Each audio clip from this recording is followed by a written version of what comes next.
de ces décès s'arrête là. Et ceux qui sont malades soient guéris et que leur famille les retrouve et rapidement. C'est vrai que le débat qu'on est en train de faire aujourd'hui, c'est un débat indécent. Indécent à mon avis, mais tout simplement parce qu'une fédération irresponsable m'a conduit à le faire. J'estime que c'est irresponsable. En cette période d'endémie où tout le monde est soudé derrière le chef de l'État, derrière le gouvernement, pour apporter le peu qu'ils ont. Et je signale, le peu que j'ai, je l'ai partagé avec Saint-Louis Basket Club pour la population de Saint-Louis et pour le maire de Saint-Louis. Le peu que j'ai, je l'ai partagé avec le ministère de la Santé en lui offrant 1 million d'affaires pour une valeur de près de 30 millions.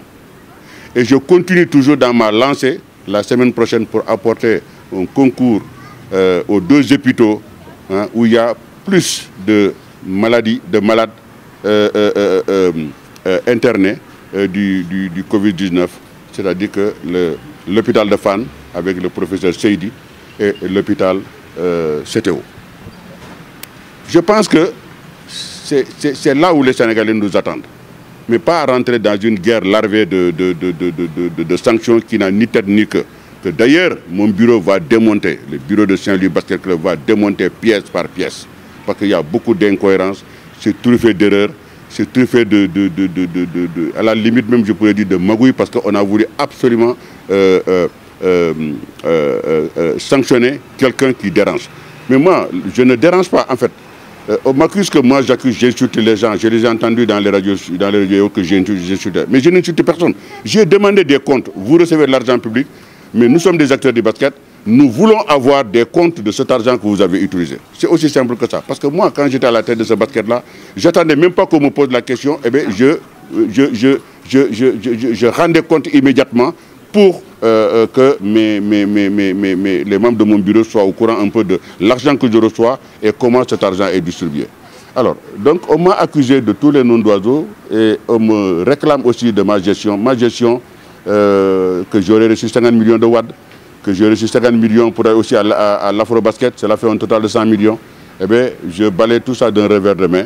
J'ai reçu 50 millions de watts, c'est vrai. Et ça, tout le monde le sait, parce que je l'ai dit haut et fort partout dans les radios et télévisions. Quand j'ai posé la question au président Wade à mon retour de Dakar, le président Wade m'a demandé qu'est-ce que tu veux. Je lui ai dit, monsieur le président, si vous pouvez m'offrir 50 millions, cela, je pense que je reste à régler mon problème. Il m'a posé la question, est-ce que 50 millions vous suffit? Je lui ai dit que 50 millions vous suffit. Serigne Mbacké Ndiaye était là devant, était le témoin oculaire de cette réunion-là. Wade m'a donné 50 millions. Je suis sorti, j'ai informé mon bureau, j'ai informé mon premier vice-président et j'ai remis l'argent au trésorier général de la fédération. Jamais il n'a été dit dans le soleil, effectivement, des propos tendant à décrédibiliser la fédération. Et effectivement, le président est venu sur la question. Il a été juste porté un avis ou une invite à la fédération de présenter un bilan par rapport à l'Afro-Basket, par rapport aux Afro-Basket 2017 et 2019, mais aussi à la saison écoulée.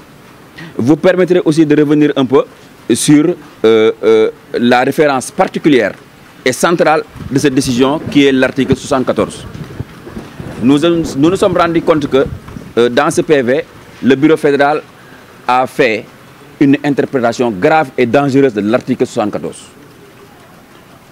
Et on peut dire exactement que l'article 70 des règlements généraux stipule effectivement que le bureau fédéral ne peut sanctionner qu'un licencié, qu'une association, une équipe ou une personne détentrice d'une carte officielle de la fédération. Ce qui n'est pas encore le cas pour le président Baba Tandian, pour la bonne et simple raison. Il a été élu à travers une assemblée générale, mais qu'effectivement, la fédération n'a pas encore reçu le PV de cette assemblée générale et que la fédération n'a pas encore délivré de licence au président Tandian. Et mieux, tous les griefs qui sont portés en son encontre ont été faits du moment où il était président, ancien président de la Fédération sénégalaise de basket. On ne peut pas imaginer aujourd'hui, on sanctionne le président de Saint-Louis Basket Club pour des faits qui remontent à l'époque où il était président de la Fédération sénégalaise de basket. Et je pense que là, c'est une condition de nullité de la sanction. Il y a d'autres points sur lesquels nous pouvons nous appesantir. le temps ne nous permet pas de le faire, mais quand même, c'est des points qui font qu'effectivement, cette décision est nulle et non avenue. Et ce qui va montrer que cette décision est nulle et non avenue, comme nous l'avons dit, nous allons l'attaquer au niveau des juridictions compétentes et ces juridictions se prononceront par rapport à cela et ne vous en faites même pas.